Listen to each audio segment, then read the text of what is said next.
നമ്മൾ ശ്രദ്ധിച്ചിട്ടുള്ള കാര്യം മോഹിനിയാട്ടം ഒരു ഒഴുക്കാണ്.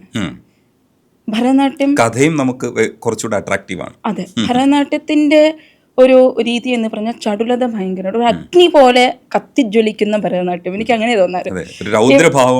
അതായത് കളിക്കുമ്പോൾ ഭയങ്കര ഷാർപ്പായിട്ടാണ് അതിൻ്റെ മൂവ്മെന്റ്സുകൾ എല്ലാം, അങ്ങനെയാണല്ലോ.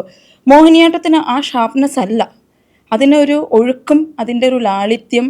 ആ ലാളിത്യം ഓഡിയൻസിന് മാത്രമാണ് കേട്ടോ തോന്നുന്നത്.